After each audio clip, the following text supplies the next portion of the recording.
जय हिंद सभी को। तो फिर से आप लोगों को एक बार स्वागत है आपके अपने चैनल एजुकेशन पॉइंट गनौल में। तो मैं उम्मीद करता हूं कि आप लोग स्वस्थ होंगे, मस्त होंगे और अपनी परीक्षा की तैयारी में व्यस्त होंगे।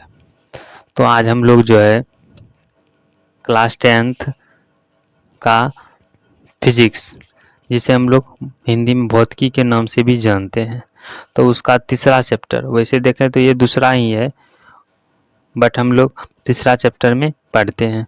तो है मानव नेत्र। मानव नेत्र, इसी का कुछ ऑब्जेक्टिव क्वेश्चन हम इस वीडियो में देखेंगे।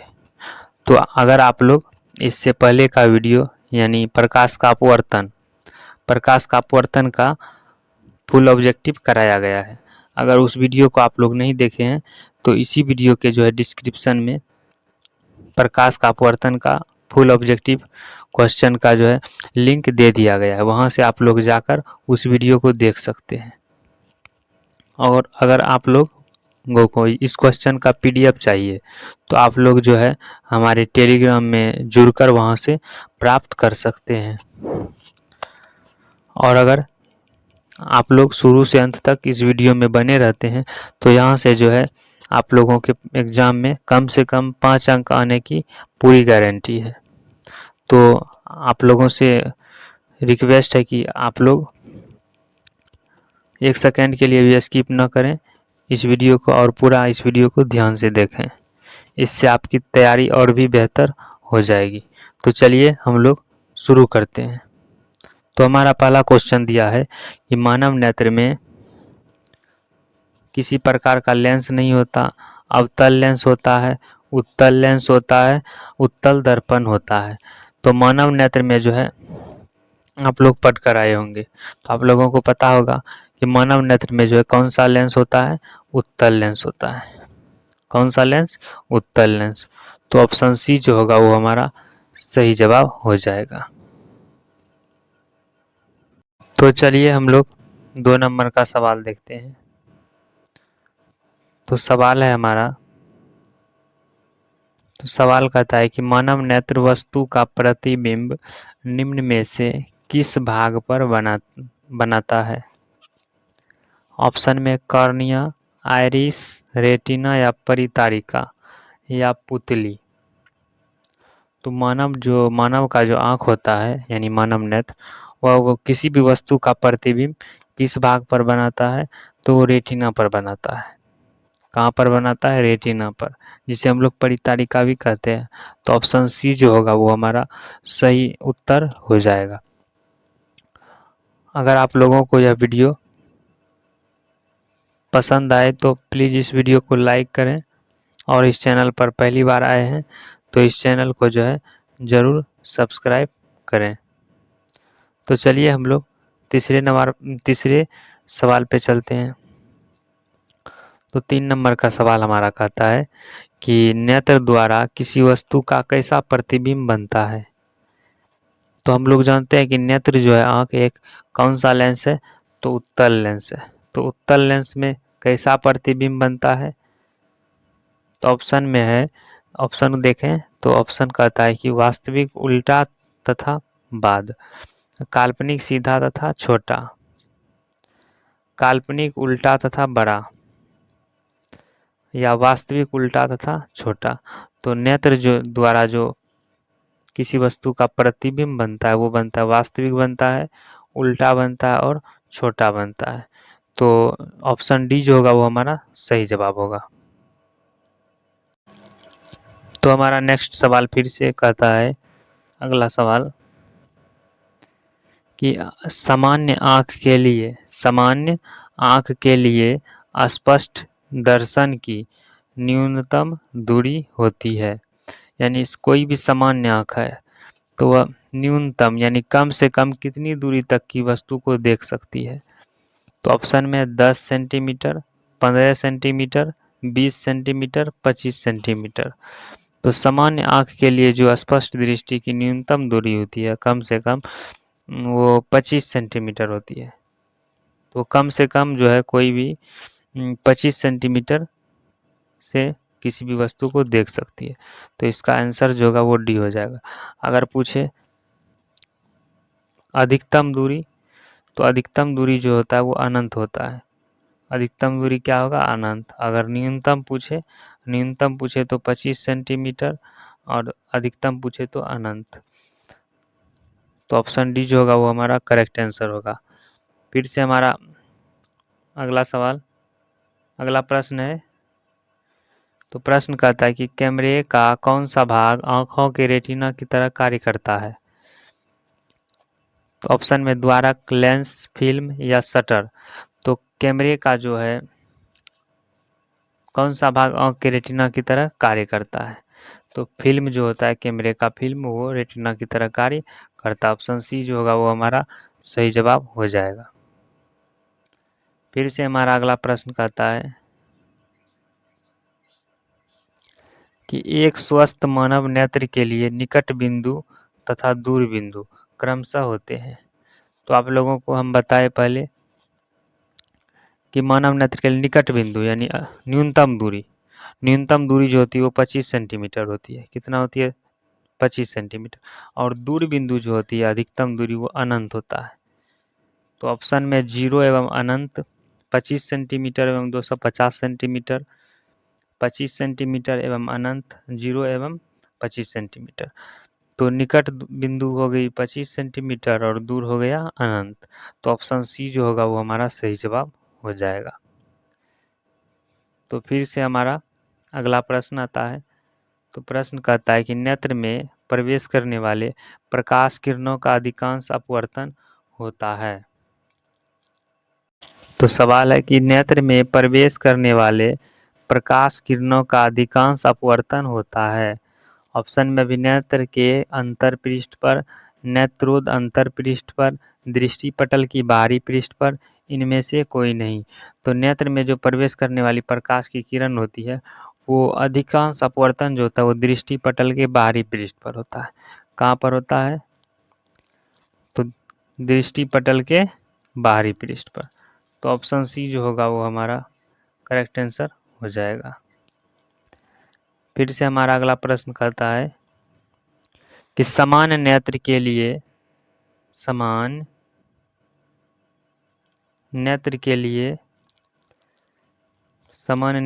लिए दूर बिंदु है। तो सामान्य दृष्टि की अधिकतम दूरी या दूर बिंदु कितना होता है? ऑप्शन में 25 मीटर, 25 सेंटीमीटर, 25 मिलीमीटर या फिर अनंत। तो दूर बिंदु जो होती है वो अनंत होती है और न्यूनतम दूरी पूछे तो वो होती है 25 सेंटीमीटर।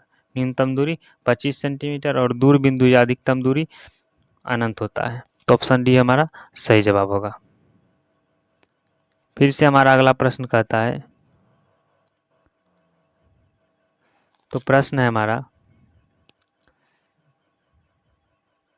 कि अभिनेत्र लेंस की फोकस दूरी में परिवर्तन किया जाता है। ऑप्शन में तो अभिनेत्र लेंस की फोकस दूरी में परिवर्तन किया जाता है, किसके द्वारा परिवर्तन किया जाता है? तो पुतली द्वारा, दृष्टि पटल द्वारा, पक्षाम्बी द्वारा, परितरिका द्वारा। तो किसके द्वारा अभिनेत्र लेंस की फोकस दूरी परिवर्तन किया जाता है? तो वो किया जाता है पक्षाम्बी द्वारा। किसके द्वारा? पक्षाम्बी द्वारा। ऑप्शन सी जो होगा वो हमारा राइट आंसर हो जाएगा। फिर हमारा अगला प्रश्न है। तो प्रश्न कहता है कि पुतली के साइज को नियंत्रित करता है। ऑप्शन में पक्षाम्बी, परितारिका, नेत्र लेंस, रेटिना या दृष्टि पटल। तो पुतली के साइज को जो नियंत्रित करता है वो करता है परितारिका। कौन करता है? परितारिका। ऑप्शन बी जो होगा वो हमारा सही जवाब होगा।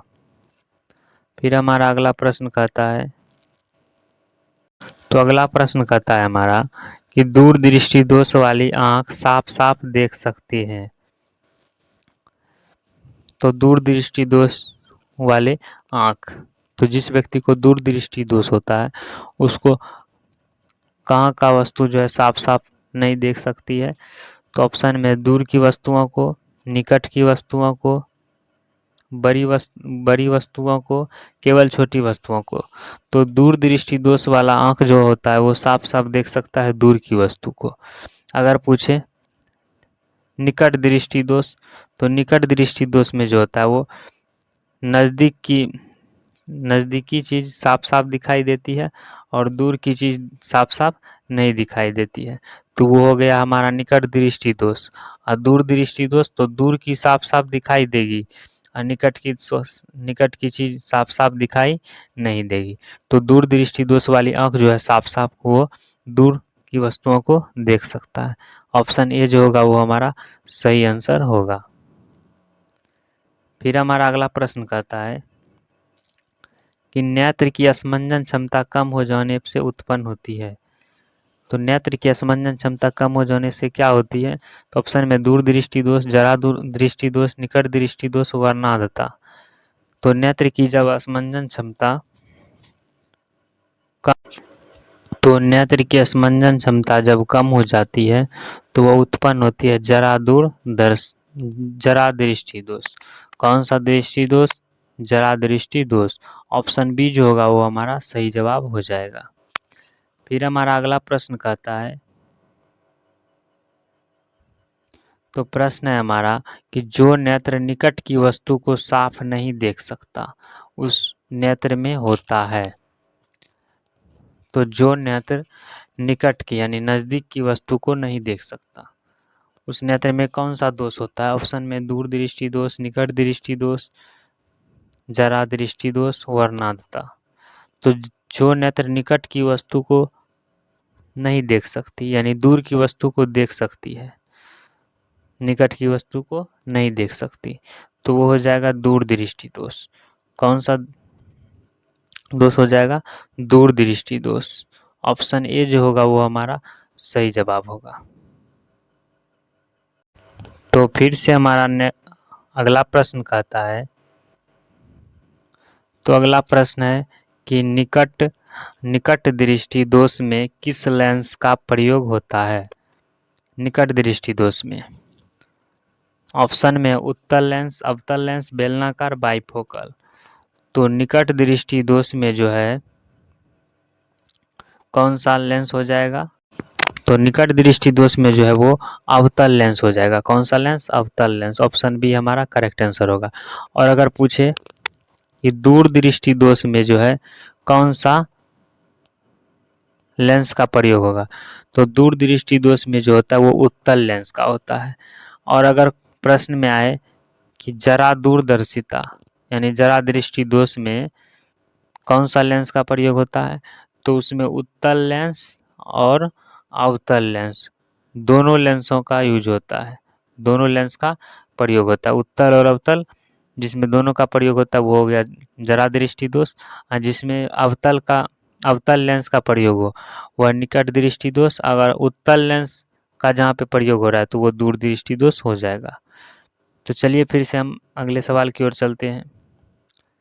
अगला सवाल है हमारा कि किस दृष्टि दोष को अवतल और उत्तल दोनों लेंसों से बने द्विफोक्सी लेंस द्वारा संशोधित किया जा सकता है? तो अभी तुरंत आप लोगों को हमने बताया कि वैसा दृष्टि दोष जिसमें उत्तल और अवतल दोनों लेंसों का यूज होता है तो उसे जरा दूर दृष्टता कहते हैं। कौन सा दृष्टि दोष? जरा दूर दृष्टता या फिर जरा दूर दर्शिता। ऑप्शन सी हमारा राइट आंसर होगा। और निकट दृष्टि दोष में, तो निकट दृष्टि दोष में हो जाएगा अवतल। निकट दृष्टि दोष में कौन सा लेंस का यूज होता है? अवतल। और दीर्घ दृष्टि दोष में उत्तल। दीर्घ दृष्टि दोष में कौन सा लेंस? तो उत्तल हो जाएगा। ठीक, तो चलिए फिर से हम लोग अगले सवाल की ओर चलते हैं। तो सवाल हमारा है कि निम्नलिखित में से कौन नेत्र का रंगीन भाग होता है? तो कौन सा ऐसा नेत्र का भाग है जो रंगीन होता है? तो ऑप्शन में है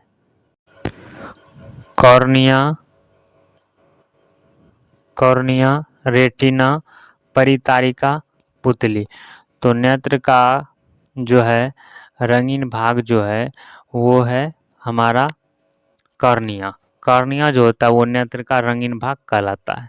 ऑप्शन ए जो होगा वो हमारा करेक्ट आंसर होगा। फिर हम लोग अगले सवाल की ओर मूव करते हैं।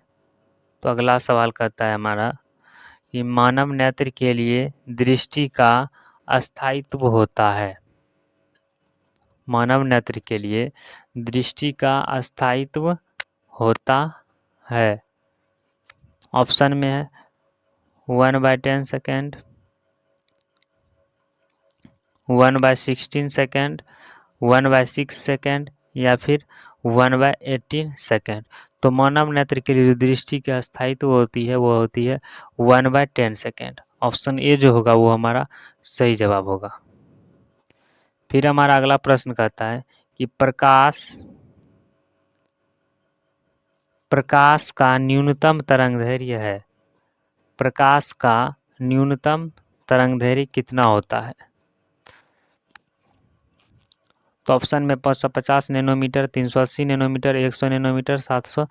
तो प्रकाश का न्यूनतम तरंगदैर्घ्य जो होता है वो होता है हमारा 380 नैनोमीटर। कितना होता है? 380 नैनोमीटर। ऑप्शन बी हमारा करेक्ट आंसर होगा। फिर हमारा अगला प्रश्न कहता है कि नेत्र में प्रवेश करने वाली प्रकाश किरणों का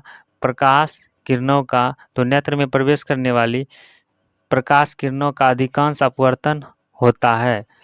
ऑप्शन में नेत्रोद अंतर पृष्ठ पर, अभिनेत्र के अंतर पृष्ठ पर, कॉर्निया के बाहरी पृष्ठ पर, इनमें से कोई नहीं। तो नेत्र में जो प्रवेश करने वाली प्रकाश की किरणें होती है वो अधिकांश जो होती है वो होती है कॉर्निया के बाहरी पृष्ठ पर। कॉर्निया के बाहरी पृष्ठ पर। ऑप्शन सी जो होगा वो हमारा सही जवाब होगा। फिर से अगला सवाल है हमारा कि नेत्र में प्रवेश करने वाली प्रकाश की मात्रा को नियंत्रित करती है। तो नेत्र में प्रवेश करने वाली प्रकाश की मात्रा को नियंत्रित करती है। ऑप्शन में पुतली, कॉर्निया, रेटिना, परितारिका। तो नेत्र में प्रवेश करने वाली प्रकाश की मात्रा को जो नियंत्रित करती है वो करती है पुतली। ऑप्शन ए हमारा सही जवाब होगा। फिर हमारा अगला प्रश्न कहता है कि कॉर्निया के पीछे एक संरचना होती है उसे कहते हैं। तो कॉर्निया की जो पीछे एक संरचना होती है उसे परितारिका कहते हैं। ऑप्शन ए हमारा सही जवाब होगा। फिर हमारा अगला प्रश्न कहता है कि परितारिका नियंत्रित करती है।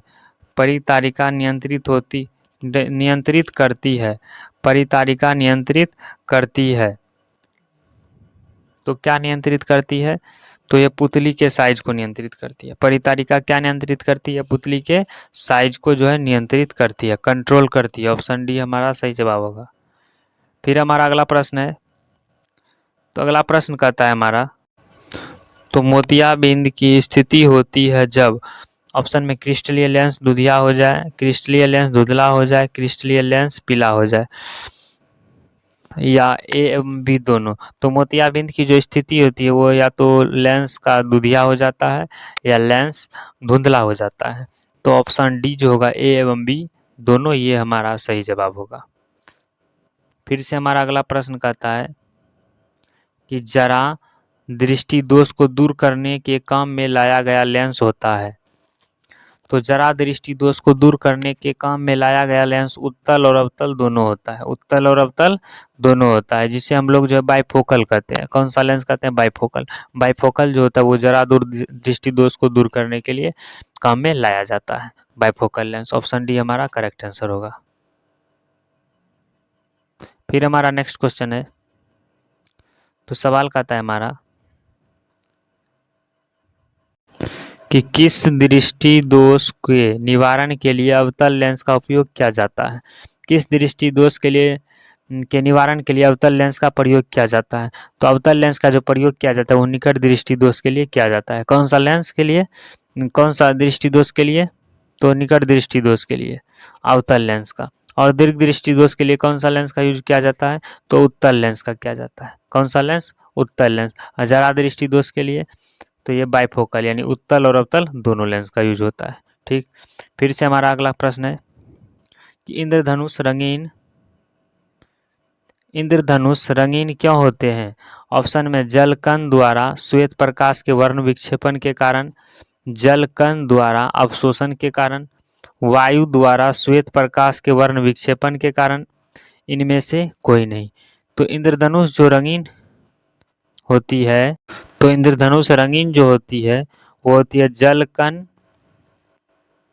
जल कण द्वारा श्वेत प्रकाश के वर्ण विक्षेपण के कारण, यानी ऑप्शन ए जो होगा वो हमारा करेक्ट आंसर होगा।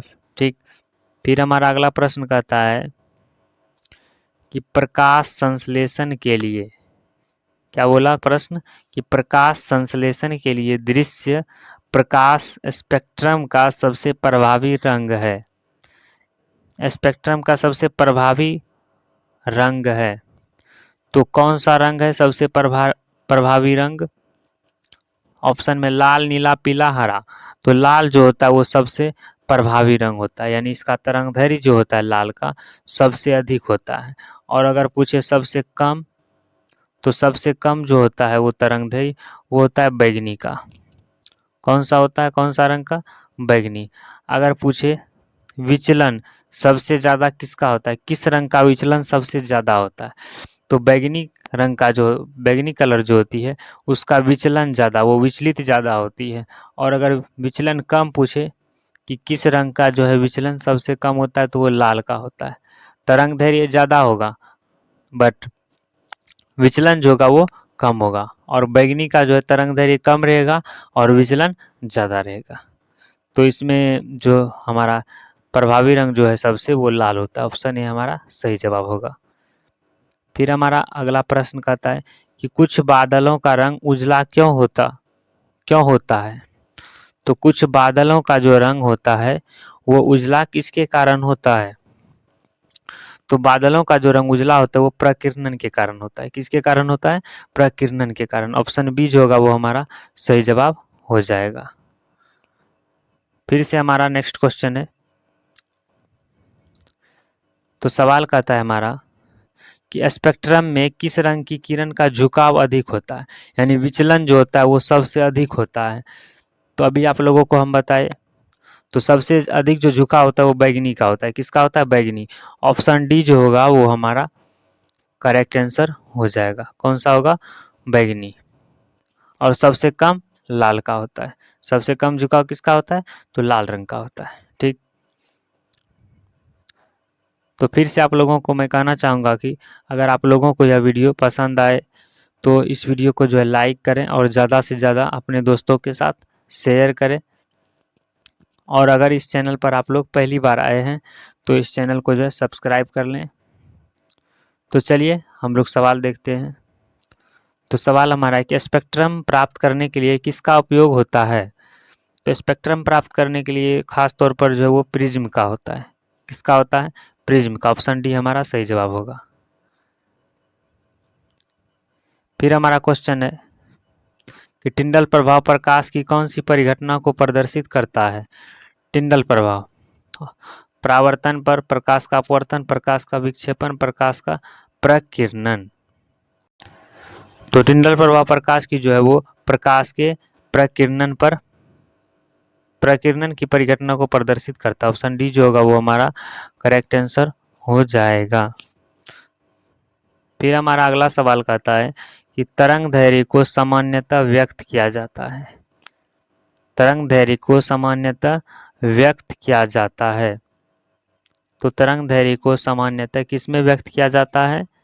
तो ये जो किया जाता है व्यक्त वो किया जाता है मीटर में। तो तरंगदैर्घ्य को सामान्यतः किसमें व्यक्त किया जाता है? मीटर में। ऑप्शन ए जो होगा वो हमारा सही जवाब होगा। तो चलिए फिर से हम लोग अगले सवाल की ओर चलते हैं। तो सवाल हमारा कहता है कि श्वेत प्रकाश में कितने वर्ण होते हैं? 3, 4, 5, 7। तो श्वेत प्रकाश में ओनली जो है सिर्फ 7 रंग होते हैं। कितने रंग होते हैं? 7 रंग। ऑप्शन डी जो होगा वो हमारा राइट आंसर हो जाएगा। और सबसे ऊपर कौन सा रंग होता है? तो वो लाल होता है। और सबसे नीचे वो बैगनी होता है। ठीक, तो चलिए फिर हम लोग अगले सवाल की ओर चलते हैं। तो सवाल हमारा कहता है कि श्वेत प्रकाश जब प्रिज्म से होकर गुजरता है तो जो वर्ण सबसे कम विचलित होता है वह है, सबसे कम कौन विचलित होता है? तो वो लाल विचलित होता है। और सबसे ज़्यादा कौन होता है? तो वो बैगनी होता है। कौन सा सबसे ज़्यादा विचलित होता है? बैगनी। और तरंगदैर्घ्य सबसे ज़्यादा किसका होता है? तो लाल का। और सबसे कम तरंगदैर्घ्य बैगनी का। विचलन जो होगा सबसे कम वो लाल का होगा और ज़्यादा बैगनी का होगा। तो इसीलिए हमारा लाल यानी ऑप्शन ए जो होगा वो हमारा सही जवाब होगा। फिर से हमारा अगला प्रश्न कहता है कि प्रकाश के किस वर्ण के लिए तरंगदैर्घ्य अधिकतम होता है। तो प्रकाश के किस वर्ण के लिए तरंगदैर्घ्य सबसे यानी किस रंग का तरंगदैर्घ्य सबसे अधिक होता है। तो लाल का जो सबसे अधिक तरंगदैर्घ्य होता है। ऑप्शन ए हमारा सही जवाब होगा। फिर से हमारा अगला प्रश्न कहता है कि तारे के टिमटिमाने का कारण है। तो तारे का टिमटिमाने का क्या कारण है। वायुमंडलीय परावर्तन, कुल परावर्तन, वायुमंडलीय अपवर्तन, कुल अपवर्तन। तो तारे का जो टिमटिमाना होता है वो वायुमंडलीय अपवर्तन के कारण होता है। किसके कारण। वायुमंडलीय अपवर्तन। ऑप्शन सी जो होगा वो हमारा सही जवाब होगा। तो चलिए फिर हम लोग अगले सवाल की ओर देखते हैं। तो अगला सवाल जो है कि श्वेत प्रकाश में वर्ण विक्षेपण उत्पन्न करता है। तो श्वेत प्रकाश में वर्ण विक्षेपण कौन करता है। तो श्वेत प्रकाश में जो वर्ण विक्षेपण उत्पन्न करता है वो प्रिज्म करता है। देखिए ये हो गया हमारा प्रिज्म। ऐसे ही होता है शायद, हाँ ऐसा ही होगा। तो ये प्रिज्म हो गया। मान लीजिए यहाँ से प्रकाश गुजरी, तो ये जो है यहाँ से श्वेत प्रकाश गुजरा यहाँ पे, ये जो है ये 7 रंगों में बट जाती है। कितने रंगों में। 7 रंगों में। तो प्रिज्म में जो है श्वेत प्रकाश का वर्ण विक्षेपण उत्पन्न करता है। ऑप्शन डी हमारा करेक्ट आंसर होगा। फिर हमारा अगला प्रश्न कहता है कि हीरा का अपवर्तनांक होता है। हीरा का अपवर्तनांक, तो हीरा का अपवर्तनांक कितना होता है। आप लोग जो है इसका जवाब कमेंट में बताइएगा, क्योंकि आप लोग इसको पढ़े होंगे कि हीरा का अपवर्तनांक कितना होता है। ठीक है, आप लोग इसका उत्तर जो है कमेंट में करने की कोशिश कीजिएगा ज़रूर। ठीक, चलिए अब हम लोग अगले सवाल की ओर चलते हैं। तो सवाल हमारा कहता है कि तरंगदैर्घ्य को सामान्यतः व्यक्त किया जाता है। ऑप्शन में कैंडेला के रूप में, जूल के रूप में, एम्पियर के रूप में, एंगस्ट्रॉम के रूप में। तो तरंगदैर्घ्य को जो है सामान्यतः किस में व्यक्त किया जाता है। तो तरंगदैर्घ्य को सामान्यतः एंगस्ट्रॉम के रूप में व्यक्त किया जाता है। ऑप्शन डी जो होगा वो हमारा करेक्ट आंसर हो जाएगा। फिर हमारा अगला प्रश्न कहता है, तो इस वीडियो में हम लोग टोटल लगभग 49 क्वेश्चन देखेंगे। कितना क्वेश्चन। 49 क्वेश्चन को हम लोग इस वीडियो में देखेंगे, जो कि परीक्षा के दृष्टि से बहुत ही महत्वपूर्ण है। अगर आप लोग इस क्वेश्चन को पूरा देख लेते हैं तो परीक्षा में जो है इससे बाहर आने की चांस बहुत ही कम है। तो आप लोग सही से देखिए। तो हमारा क्वेश्चन फिर आया। तो सवाल कहता है हमारा, इंद्रधनुष किस दिशा में बनता है। ऑप्शन में सूर्य की दिशा में, सूर्य की विपरीत दिशा में, एवं बी दोनों, इनमें से सभी। तो इंद्रधनुष जो बनती है वो किस दिशा में बनती है। तो इंद्रधनुष जो बनती है वो सूर्य की विपरीत दिशा में यानी उल्टी दिशा में बनती है। ऑप्शन बी हमारा करेक्ट आंसर होगा। फिर अगला प्रश्न हमारा है कि प्रकाश का प्राथमिक वर्ण है। प्राथमिक वर्ण है, प्रकाश का प्राथमिक वर्ण है। कौन सा होगा प्राथमिक वर्ण। ऑप्शन में नीला, हरा, लाल, इनमें से सभी। तो प्रकाश का प्राथमिक वर्ण जो है इनमें से सभी है, नीला, हरा, लाल, यानी ऑप्शन डी हमारा सही जवाब होगा। फिर हमारा अगला प्रश्न कहता है कि अत्यधिक ऊंचाई पर उड़ते हुए यात्रियों को आकाश कैसा प्रतीत होता है। यानी अत्यधिक ऊंचाई पर उड़ते हुए यात्री, जैसे मान लीजिए अंतरिक्ष की ओर जा रही हो, तो वो आकाश वहाँ से दिखने पर, अंतरिक्ष से आकाश को देखने पर कैसा वहाँ से प्रतीत होता है, यानी कैसा दिखता है। तो वो काला दिखता है। कैसा दिखता है। काला। ऑप्शन सी जो होगा वो हमारा सही जवाब होगा। फिर से हमारा अगला प्रश्न है।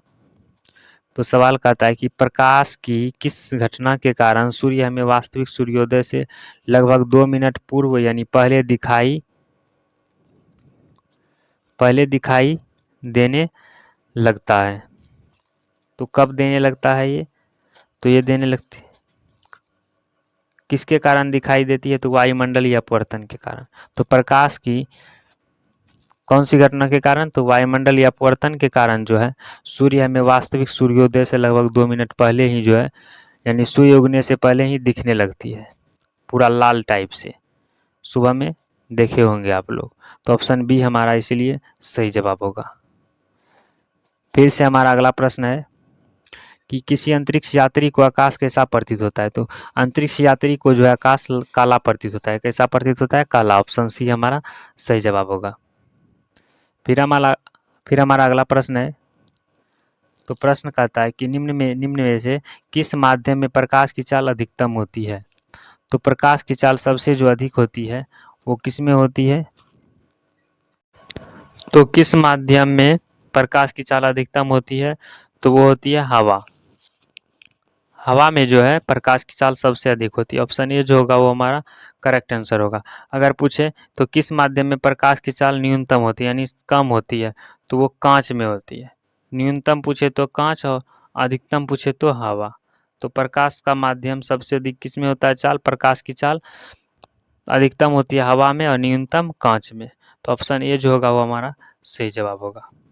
फिर हमारा अगला प्रश्न कहता है कि वायुमंडल नहीं होता। तो वायुमंडल नहीं होता तो आकाश कैसा प्रतीत होता?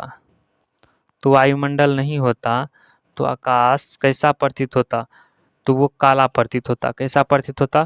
क्योंकि देखिए अंतरिक्ष में जो वायुमंडल नहीं होती है, तो वहाँ से अगर वहाँ से देखा जाए आकाश को तो वो काला प्रतीत होता है।